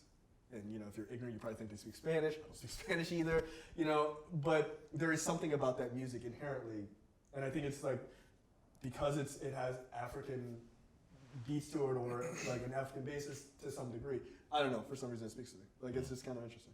I remember the first time I heard Portuguese, and I was like, I can usually pick up a little bit of Spanish. I don't know what the fuck they're saying. Like it just threw me off. I had no idea what was going on. Spanish with a flair. Like, do you guys feel that way? Like, is there certain music that you hear that just sort of speaks to you more so? Probably subconsciously. Panda. Like the beat. Look, the beat is kind of fun. Like I can listen to a song and the beat, like I don't understand what the hell the dude is talking about, but I can, like if the beat is hot, I'm gonna crank that shit in my car. Yeah. Oh, you know what? Once I know the lyrics, I'm like, You know what? None of this. What was it? How'd that song go? Versace, Versace, Versace, Versace, Versace, Versace, Versace, Versace. That one. How is that? I don't It's remember not the even a beat. song. It's just. I don't remember the beat, and I'm so glad because I But saw you know this what? garbage. No, but the thing is, you know what? The beat on that song is kind of hot. Fuck you. Like, and that's the thing that sucks. You're just like, Well, no, that's this is what it not is. good. Like a hot beat will have you forgive a lot of shit. That's why most It don't of the have. music that's It don't have popular. you forgive a lot of shit. I have my limits because I know you could actually listen to that Versace shit. I could not. I don't think I could. I don't like that song. Good, Well, because it's not a that, song. That Panda song by Designer. But Oh, the new shit he got out, I'll rock that shit easy. Like it's that Timmy Turner. Please, that beat is hot. yeah. I'm listening to that. If he comes out with a single, that shit's getting cranked in my car. I don't give a fuck. I don't know what he's talking about. I don't care. You mean that He song where he's mumbles high as through the hell? entire thing anyway. Who cares what he's saying? Doesn't matter. But that's why he's popular. Yeah, Like, is my thing he's is from like, New York. is he? Yes. That's That shit's weird. bizarre to me. I What thought he part was of from New fucking York? Atlanta. He's from like Brooklyn. He All right, is. you know what? we've had just about enough conversations about Designer ever for this podcast. Did he come from a home of some sort? But it's just a popular way of rapping now. Yeah, that's Which is that's not it. really rapping. It's not rapping. I'm like, you're just mumbling. You're not saying anything. Like you don't have to He's worry saying about rhyming. words. Like they have the lyrics online. I don't know what the fuck they mean. I mean, I don't know. I don't understand what you don't understand about the word panda. I listen to like a lot of instrumental stuff. Yeah, so like, Yeah, just because I can. But like even like modern stuff. Like if I hear something that's got a nice beat to it, I'll try to find an instrumental version of it. right. An Like, 'cause I just instrumental don't- version. Yeah, because I just don't like lyrics, man. Like You old, dude. yeah, Honestly, I'm old as shit, man. I don't like lyrics. Fucking words. Southern Playalistic Cadillac music, like That's a great beat, though. That's that. I have that instrumental because that You don't listen. Nigga, who the fuck listens to the? Yo, look, Here's the thing. I do. This side over here, I agree with him. Yeah, Like So you have Southern, But that's a the great song. instrumental. yeah. Yo, fuck I mean, look, I like the song. Like I like Do the you? song with the lyrics to it. Do you? But I like the beat more. So yeah, I have the instrumental. You old. That's why he loves video game music. There's no It's lyrics. what it is, man. Ugh, I can't listen to video game music. And I like talk radio. You gotta have the right. I like talk radio and instrumental music. You gotta but never separate the twain them. shall meet. Yeah. How dare you? How dare you? You gotta have the right video game music. I mean, like Street Fighter 3. And I can't stand listening to a podcast that's got a musical bed under it. No, Yeah, no, that drives don't me do crazy. If that. you do that, you're an amateur. Get out of here. You are an amateur. Hold up a second. I will say this: we never did that, No. and because most And we're not podcasts do going that. Yeah, and also like, who's paying for the rights to that music? Like, you can't just throw a new Drake song underneath your podcast. That's illegal. That just shows that no one's listening to you. Yeah, because you're an amateur. You just went incredibly ugh. He just went to Street Fighter 3's soundtrack. Who? This guy. Jay? I'm not gonna. Well, he listen. doesn't know. You have no idea what it is. Yeah, he does. Have you I ever know. heard it? I know. The thing is, I just don't like video game music. I No. genuinely don't. Like, this is Latin. This is not video game music. It's Oh, really? so Like, if you good. actually, it's like one of the greatest soundtracks of all time. I am going to say Like, I would watch that legitimate. shit in my car. That Really? that is an instrumental soundtrack that I will play. Now, I will say this on the podcast. I will listen to that. I'll give it a chance. Now, me saying that doesn't actually mean I'm going to give it a chance. But I thought I would say that just to make you guys feel better. I'm never going to listen. Look, Is it I'll on download it Spotify? for you. Look, I have it on my phone right now. Is it on Spotify? We'll play it after the show. I don't know. Because if it's on Spotify, there's a 12% chance I'll listen to it. Like, I think you would actually like it. You should like it. If you don't like it, there's no way you're not gonna like it. There's an African girl in that game, and her theme is beats in my head. So you would. Oh, God damn it, maybe not.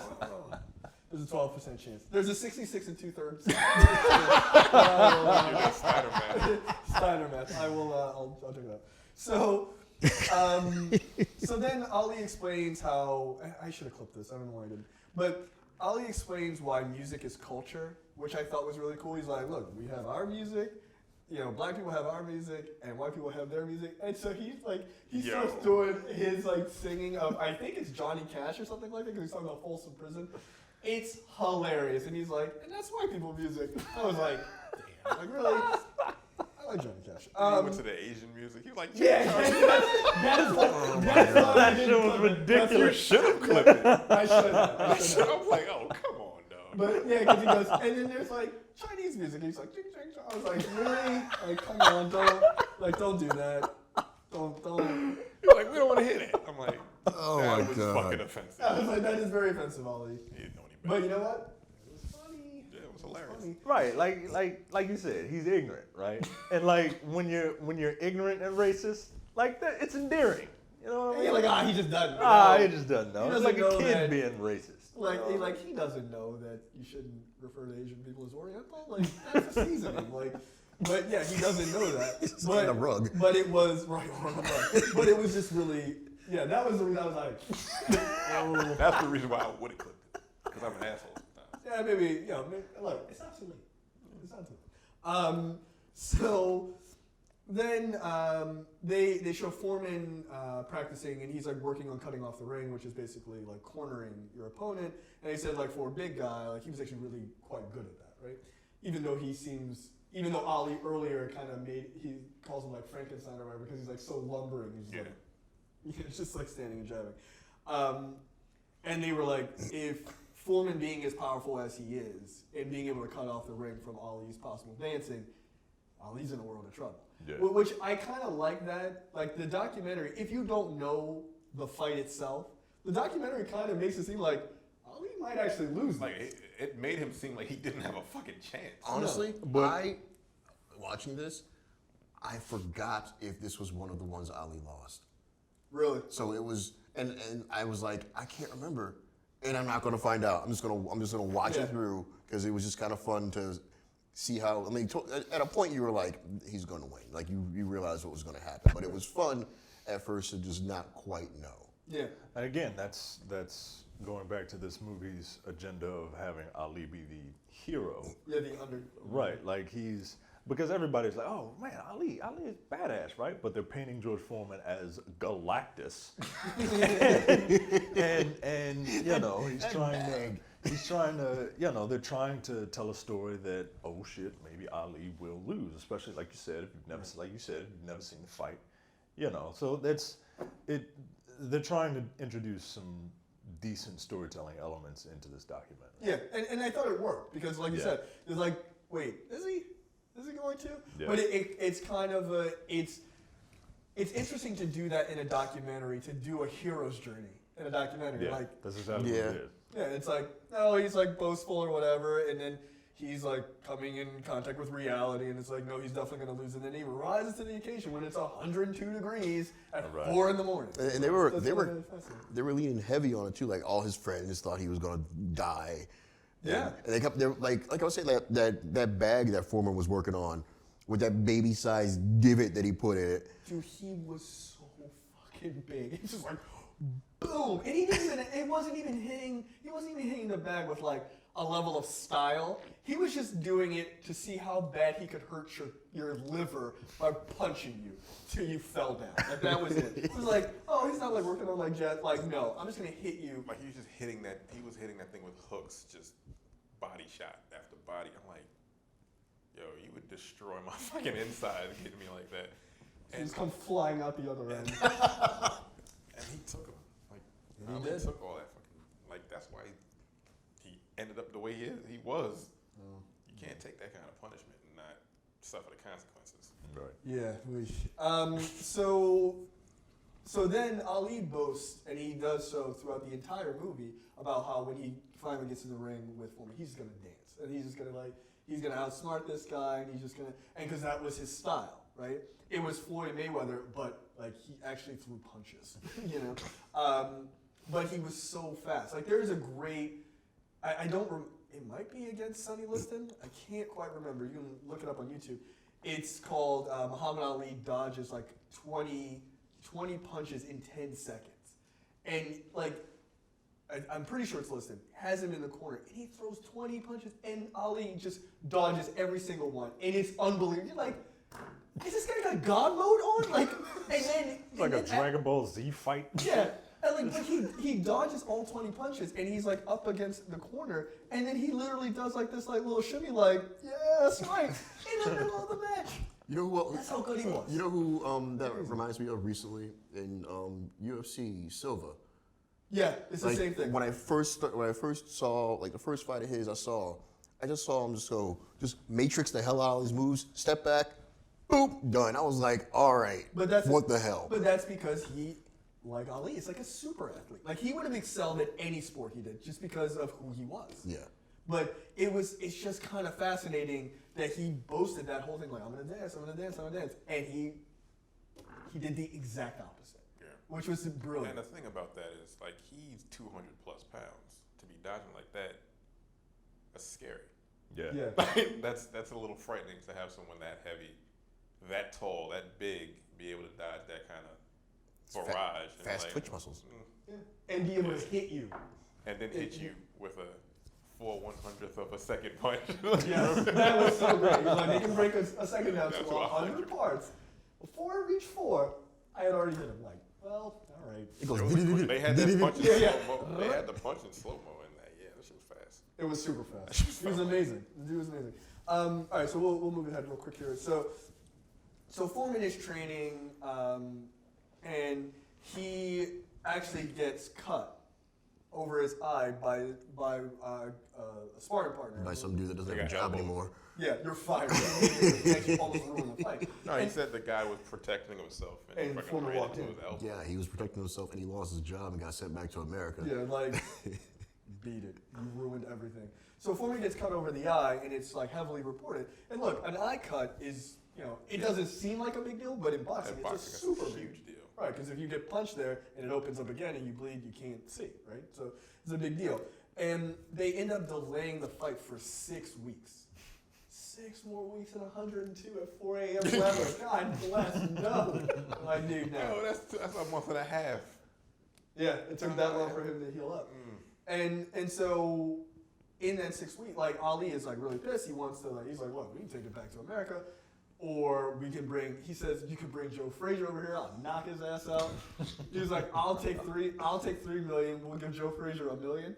And how fucked up is that? Like, That's bring so Joe fucked Frazier up. over here, I'll just knock him out. Like as if it's nothing to Ali, which is just hilarious. But then Ali calms down. He's like, all right, fine. We'll wait the 6 weeks. We'll do. It's a long time. It's a very long time. And he's like, so we'll wait the 6 weeks and then we'll do the fight. Yeah, I just thought the Frazier dig was kind of funny to me. So then we get a scene of there's a whole moment in the movie where, and we talked about Don King a lot earlier, but there's a whole moment where Don King is just, they sort of go through who he is. And they talk about how intelligent he is. And like, I only heard a little bit of Don King speak before this movie. And you really get a sense like, he was kind of a really smart dude. Like, not only is he charismatic, which you can be incredibly charismatic, but be kind of a dullard. Like, he wasn't a dullard at all. He was a super smart guy. He was able to manipulate other people a lot. So there's an interesting clip of Don King and James Brown talking about, like, they get really political. They're sitting there with George Foreman. So we have that clip, so we'll play that. The black acts in America have not learned that once their record is off the charts, they're finished.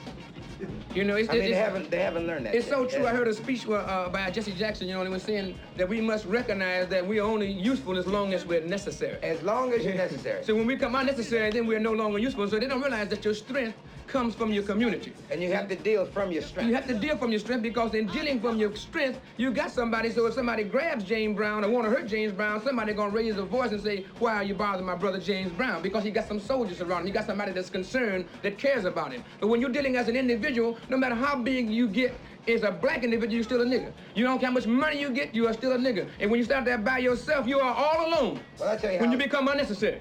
So I thought that clip was really, really salient for a number of reasons. But that whole idea, and this is what I want to talk about, that whole idea of it doesn't matter how far you make it, you're still a nigga. And he said, you know, he says it a number of times. It's like, but here these two guys are, they're fighting or whatever. They don't like each other for boxing reasons. And I think Foreman really didn't like Muhammad Ali. You can't talk shit on somebody the way he does. And I think Muhammad Ali is just like, I'm just fucking around. Foreman is like nah, I nigga. mean, enemies forever. I I don't think they ever reconciled. I think they did. Did they? Yeah, they did. When they accepted the Academy Award, both of them came up at the same time. Oh, really? Yeah. Is that really reconciled, or they just got to suck it up for that night? No, I think it was somewhere. Isn't it? Did everybody talk to George Foreman when Ali passed?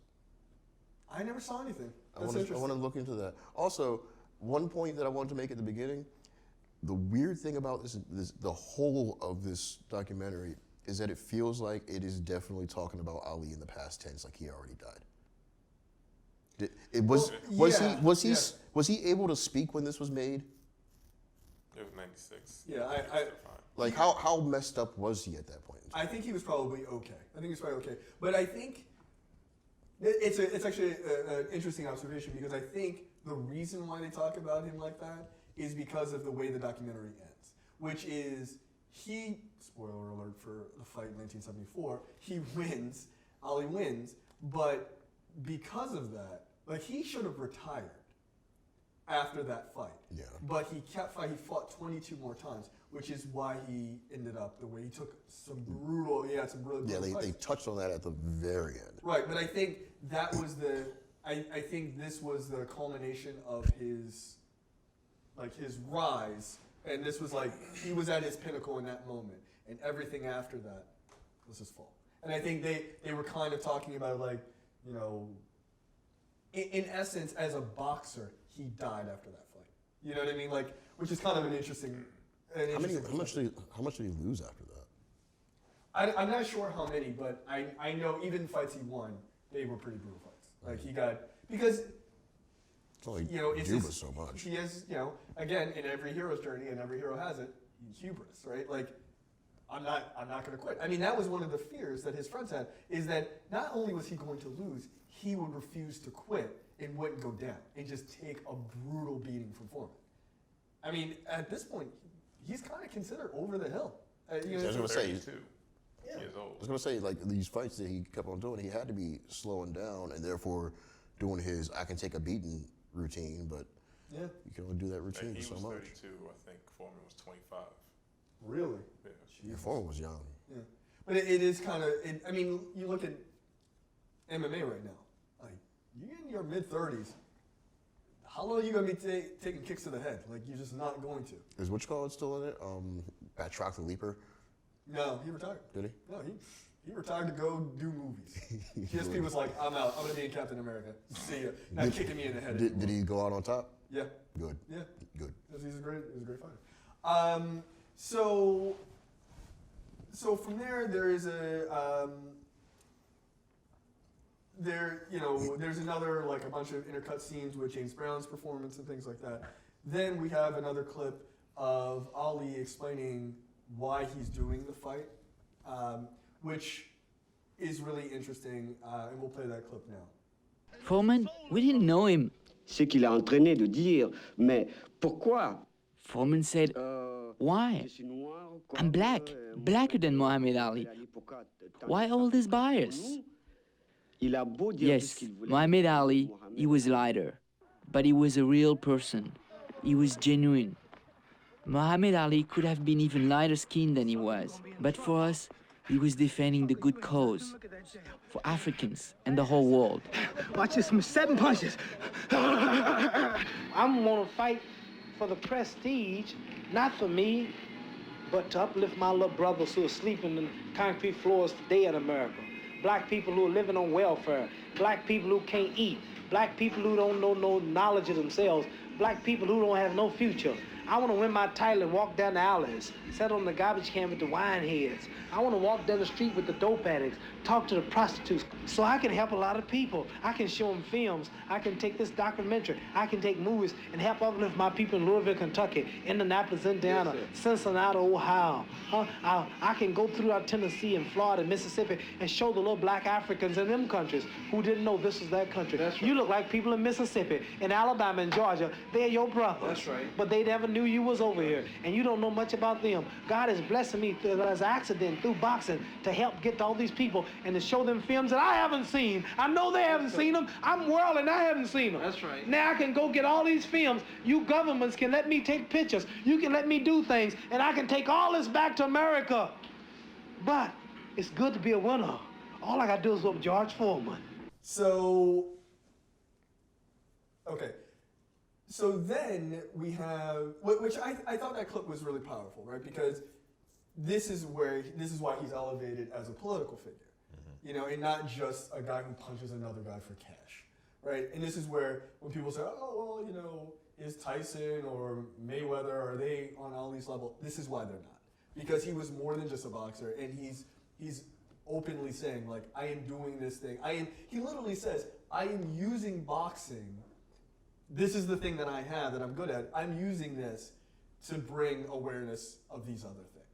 And that's a thing that you don't see in a lot of musicians nowadays, especially not in sports athletes and stuff like that, because they're afraid that if they say that, they'll be blackballed. Yeah. And he never, and look, to his credit, he's kind of like, you gonna blackball me? Okay, try if you want to. It's not gonna work. And it didn't work. And no one could. Because he was so popular, he transcended it. Yeah. Transcended sports. So I thought that was really, really salient. So then we're starting to, like, move right towards the fight, which Ali meets with Mobutu's witch doctor, who tells him that a woman with trembling hands, or a succubus, will get to Foreman, and that will cause him to lose the fight to Ali. I guess the succubus would be the 104 degree or 102 degree weather at 4 in the morning, because it apparently worked. Is this the part, did we pass the part where they asked Foreman the same thing about what he would do with the money? No, go ahead and talk about that. Because he said, they said, oh, he said he's going to take this money and build schools and stuff. What are you going to do? And what did he say? He said, I can't remember his response. It was something about maybe Ali should go to school. Like his. It was just a dig. It was like, no, but you didn't really answer the question, George. Like he was like, yeah, I'm gonna go buy a bunch of German shepherds with this $5 million. Get out of my face. Yeah, but that was like more towards the whole villain aspect of the movie, because Foreman, like you said, he didn't answer the question. Right. He said he just threw that dig out there and avoided the whole thing, knowing damn well all that money was going right in his pocket. Right, and look, here's the thing. He's not not wrong for taking the money. Yeah, he's but- not wrong, but optics are everything. yeah, And like when Ali's they like, have "I the wanna help people." when they have the great light skinned hero as they should be. But and there's actually a really great clip about that, which is the whole idea of why they supported Ali. And they were saying, well, he's lighter than Foreman, but doesn't really matter for them. So October 30th, 1974, the actual fight commences. 102 degrees. They have to fight at 4 in the morning because so they can simulcast it in America at 10 o'clock at night. Zaire, get your time zones together. It's important to us. And so the stadium is full. It's like 100,000 people. And one of the things they had mentioned earlier was that Ali wouldn't show his best methods and everything during sparring. And he would save some of that for himself so that people didn't see because they didn't know what was coming. Because he was literally like a performer. In a way, but how do you do that? How do you keep your best methods to yourself? While training. Yeah, like you don't get to use them, but then he pulls them out and they work. That is just a testament of who he is. It's amazing. That's some athleticism right there. That's like watching footage of like a team, like say football. Yeah. Like you watch footage of a football team and you try to figure out what they do. George Foreman has a specific style. Yep. He walks up to you and punches you in the face or in the gut. Boom. So you got to figure out, okay, how am I? Because didn't they say in the beginning he was like training how to absorb the punches? Yep. That's what he was doing. Yep. But he's still saying, hey, I'm gonna float like a butterfly, sting like a bee. Like, nah, this nigga's gonna beat the shit out of me. So I better prepare. I gotta learn how to prepare. I gotta prepare to take the beating that I know I'm going to get and wear him down long enough, knowing that he's gonna gas himself out. That's like super intelligent. It really is, because if I was fighting George Foreman at the time, my goal would have been to see if I could build my cardio so I could just run around the ring until he got tired of chasing me and it fell over, and then I would just declare myself the winner. Also, the fact that he was talking so much trash during the fight. I didn't know that. I didn't know that part at all. Yeah, I didn't know that either until I'd seen this. But that, again, Ali wasn't just playing the short game of just beating you as a boxer. He was beating you mentally too. And you're just like, this guy shut the fuck up so I can punch him? And then you're so mad and you're throwing haymakers. Foreman was throwing haymakers. He wasn't even like trying to like, oh, well, let me make sure. He was just like, shut up. There was no sweet science. No, he was just. They even talk saw about that wild uppercut he threw in there too. Straight It's just like sour grapes. They even talk about how Ali would throw what they call the right hand lead, which is, according to the documentary, considered one of the most insulting, throws to do. But Ali's a southpaw, right? Is he a southpaw? I think so. I think so. But he would straight up just fight, like just throw a right and just not have his left side protected. And George Foreman was like, wait, what the? And that's one of the reasons why he was able to beat him also, because he wasn't prepared for it. Because wait, like nobody does this. Like this is stupid. And that shit pissed Foreman. Like why are you cheating, yo? Why are you cheating? Why are you cheating by leaving your entire face and guard down? And he was like, wait, what? Like, and it was literally making him angry because it was pissing him off. And then coupled with the fact that, like you guys said, like he would talk a lot of shit, right? And then like moving around the ring, like he's just tired. Like he mentally, physically, like all right, fuck it, yo. Like just think about how angry you get on the podcast when you are in your office and it's hot. And it's hot. So now imagine if you had to box someone while performing the show. At the same time, you'd be pissed. And then they were insulting you by being like, we're gonna why didn't you play music underneath your entire insulting you, poking you the whole time. Hey, hey buddy, hey. I mean, why's your head so long? Yeah. I mean, but that was the whole thing, is he worked Foreman over from the time they landed in Zaire. The entirety of all of his statements, everything was to Meanwhile, work against you got the whole goddamn country saying, Ali, kill him. Yeah, like, what the fuck? Yeah, I'd be a little pissed too, man. Right. I'd So be a little Foreman bit. I'd have comes in. lost. Fuck Yeah. it. I'd have lost. Right, because like emotionally, Foreman was drained before the fight ever started. Yeah. And like He got this cut over his eye. We got to sit here for another 6 month and a weeks. half. Yeah, but, man. and that, to Ali's credit, that's how good he was. He used every bit of the fight and every bit of the surroundings of the fight to wear Foreman down, and he did in every way. And he outclassed him. You know, he just simply outclassed him. So the fight happens. It's hot as hell, and Foreman's pissed off, and he's just wailing on Ali, and Ali is directly into his trap. Yep, he did. And he did the famous rope-a-dope technique, which is Ali leaning on the ropes, leaning back, and Foreman is just swinging and like throwing those hooks, right?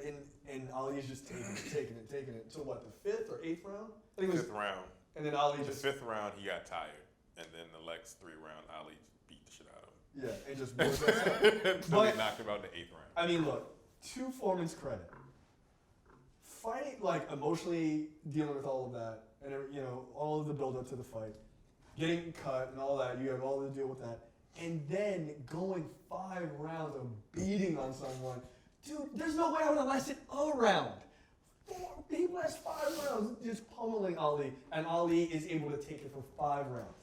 Well, one of the commentators says, "Oh, Ali was leaning so far back on the ropes. He was like, to me, it looked like a man leaning out of a window to look up to try to see the roof. And that's how far he's leaning back. And then all of a sudden, in the 5th round, Ali just like wakes up and just starts like nailing it. And Foreman goes down in the 8th. And I like the comment the guy said in the documentary, which was when Foreman was going down, he still had a right, like ready to hit Foreman, but he didn't throw it and have some like clumsy missed hit. He just kind of savored it just to watch him go down, like just to not ruin that perfect moment. And I was like, that one is great sports journalism. Like people need to write more like that. That was actually really great. But when he goes down, everyone just erupts. Like the second Ali wakes up and starts punching, everyone goes crazy. Random that Silva did that once too. Like I loved watching them fight because he would just wait for you to make one mistake and then take it. Dude threw a leg, he caught it, punched him in the face, and just watched him fall. Yeah. Like it was like in slow-mo, it was just like, there we go. And I'm like, oh my God. But it is cool to see somebody excel at that level. Yeah. Because it's not like, I don't think anybody would say, like, oh, no, he was just, the rope-a-dope thing it wasn't on purpose. It clearly was on purpose. It was clearly on purpose. Because as soon as it was done, he was like, and I'm up. Yeah, like, I'm totally fine. And No, you're not. oh no, you You ain't fine. You're Look. gonna get in that ice tub, nigga. You hurt. I don't care who you are. Look, your liver and your kidneys are Like his screaming right arms now. are probably in like incredible pain because he's blocking like headshots and body shots. And, he was probably hurting for like 3 months after that fight. I guarantee you though, during the fight, he didn't feel it. Yeah, he didn't. No, it's That just adrenaline pumping, you Yeah. don't feel shit. As soon as that fight was over, the next day he probably couldn't walk. Probably not. Oh, yeah. There's a great scene in a not great movie, that movie Southpaw with Jake Gyllenhaal, and his whole thing as a boxer was just like, I don't really care about protecting any of this. I'm just gonna just keep pounding on you until you fall down. Like I'll just take the brutality, and he beats this guy, and he's just like, and his face is just like wrecked. And he beats this guy, and then the very next day they show his wife literally has to carry him into the house. He is a mess because his body is destroyed. But like in the ring, he's like, I'm unstoppable. And then immediately he's like, please help me to the car. Like, oh, like my knees, like I'm done. And that's probably what happened with Ali. He was probably toast the next day. So Ali wins in the 8th round, all the fanfare and everything else. And then there is a clip, our final clip, which is comments after the fight. These are reported comments by Ali and things like that. So we'll play that clip. He stayed up all night, from what I heard. And in the morning, he spoke to African groups who come as delegations to see him. And they more than revered him. He was a god. And he spoke to them very simply that day and beautifully. And he said, Afro-Americans in America, we're not as good as you are. Some of us are richer than you are. But you have a dignity in your poverty that we don't have. We are spoiled in America. We have lost what you still have in Africa, and you must keep that. And he spoke very gently, and I thought, my Lord, on top of everything else, this man's a political leader, and he's going to be a great political leader. I have a lot of things to do when I start fighting in the black neighborhoods. We have a lot of problems that we have to solve among ourselves. Prostitution problems, dope problems, gang fight problems, knowledge of self. The black people don't have no knowledge of themselves. We have been made just like white people mentally. And white people have made us so much like them until it's hard to teach them anything about themselves. It's hard to teach them to unite and marry and be with their own because they're now like white people. Black people are now like white people. But they're so brainwashed. So we have to re-brainwash them now and teach them more about themselves and their own history, their own names, their own language, to respect and protect their own women, do something for themselves, and quit always begging and white people for things they should do for themselves. So light-skinned legend, yes. yeah. Well, there you go. But it is kind of interesting that colorism rears its head in an opposite way, where normally you would think, because it would be one of two things. Oh, we like Ali because he's light, and we think that's a better thing because of colorism or whatever, or we don't like Ali because he's light and he doesn't look like us. But they acknowledge the colorism and go, it doesn't matter because we see him as a real person. I was gonna say that's not colorism at all. No, but they recognize that it exists, but they're just like, we just don't care. That's true, yeah. Which is kind of fascinating. It's like the one moment where it's like, well, that's how you're supposed to be. Like, it's supposed to be about the content of the character, of the person. You're supposed to support the light-skinned guy, yes. That's why you guys lost the NBA finals. Hey, I can't even say shit. Yeah, exactly. Yeah, you lost. Thank you, LeBron. We made up for it. Literally, we made up for it at the BET Awards. That's all I'm saying. Congratulations, you made up for it at the BET Awards. Yes, that's equivalent. It's not equivalent. All I'm saying is They've gotten better. They've gotten better. They have. The BET Awards? The BET Awards. Oh, you thought you meant light-skinned dudes? That's hilarious. Oh my God. All right, so let's wrap up here. All in all, I think we can all agree it's a hell of a documentary. Yeah, yes, it's really good. And it's a damn good fight. And if you can watch it, I'm sure you can find it online. The entire fight. It's a cool fight to watch because those two guys, they go at it. You know what's funny? They only said "Rumble in the Jungle" once the entire time. Yeah, Ali said it. Ali said it, and that was it. Yeah, that's true. I kind of want. They had just quickly. They had they were printing out posters or whatever, and it said Zaire '74, the fight poster. I kind of want to find that and buy it because it was really. Probably a lot of money.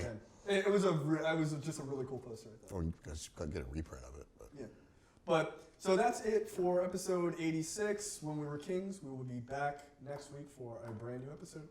See ya. Take it easy. Adios. You have no idea the amount of ignorance we're about to get into right now. Sit your $5 ass down before I make change.